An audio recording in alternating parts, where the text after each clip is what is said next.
David McGarry is here from a group called Young Voices. Just found out about this group yesterday.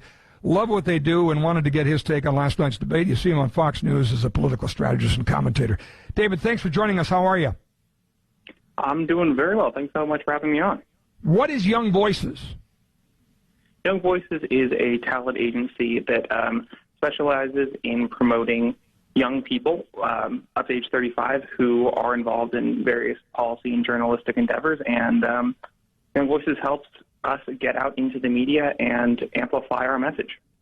Interesting, because you got to battle your way in, no matter what sector you come from, but especially 35 and under voices. I like that. What did you think of that caller's comment about Vivek Ramaswamy and missing the 2016 election? Because I have to think Young Voices like what they hear from Vivek Ramaswamy. Am I right?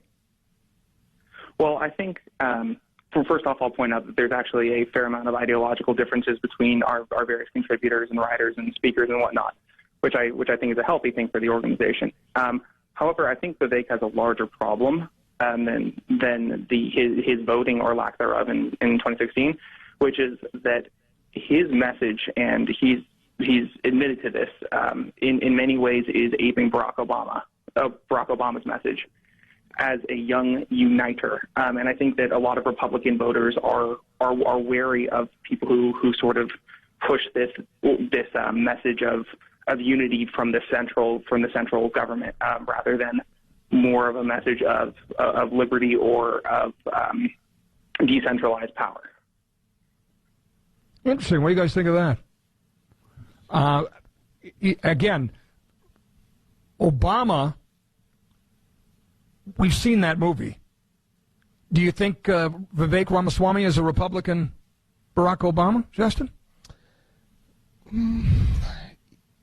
Yeah, I guess I can definitely see the comparison. Yeah, I mean, I think he will definitely pull in more young people for sure with his messaging. And honestly, on the voting thing, I'm 100% with you, Scott. I'm not saying I'm not, but he might relate to young people that way too, right? Because look, you know what? I didn't vote for the first, whatever, because I didn't think it mattered. Whatever they might say. So how about that, David? Do you think that young people say, "Hey, I didn't vote either. I didn't care enough then," but that's not a deal breaker. Yeah, I tend to think that is correct. When we're talking about the 2016 election, for a lot of young voters in their even late teens, but certainly in their early to mid 20s, they either weren't eligible to vote in 2016 or were, as you said, checked out. So they probably won't view that as a disqualifying flaw for Ramaswamy. Let's go through the panel last night from the perspective of a young voter. Number one on the stage is Ron DeSantis. How do you do?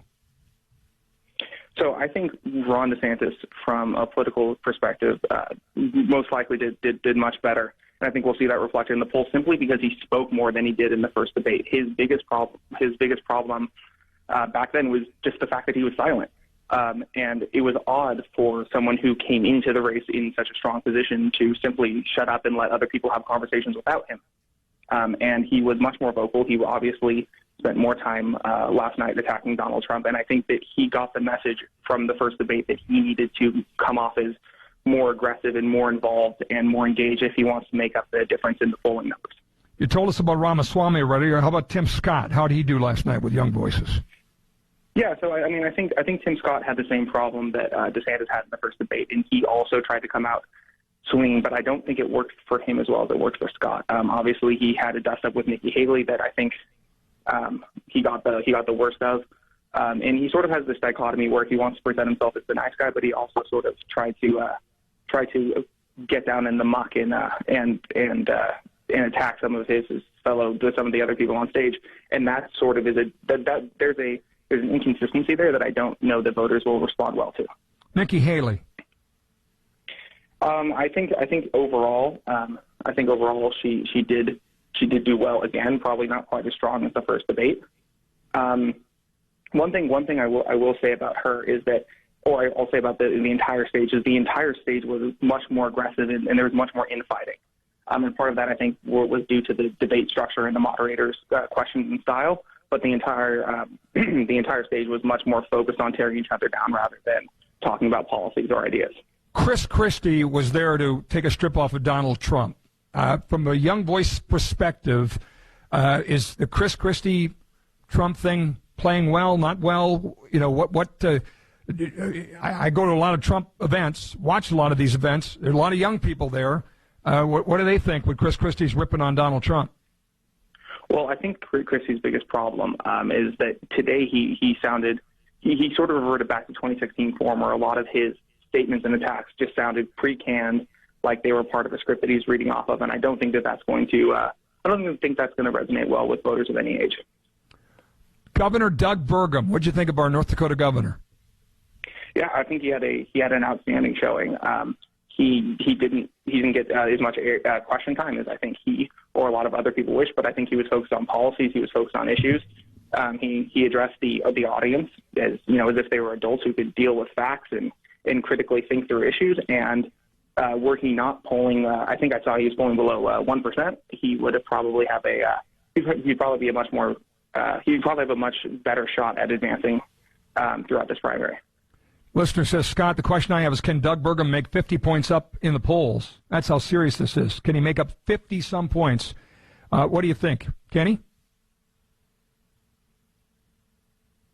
David, do you think Doug Burgum can make up 50 points? You could see him being the nominee? Yeah, certainly not. And I think that is an important consideration that some of these candidates will have to come to grips with, is that most of them have absolutely no chance. And by staying in, they are making the debates less interesting, because there's so many people who have to be sort of there's so many people who the moderators have to shoehorn in. There's an argument to thin the field a little bit. Interesting take. Young Voices strategist and commentator David McGarry, thank you.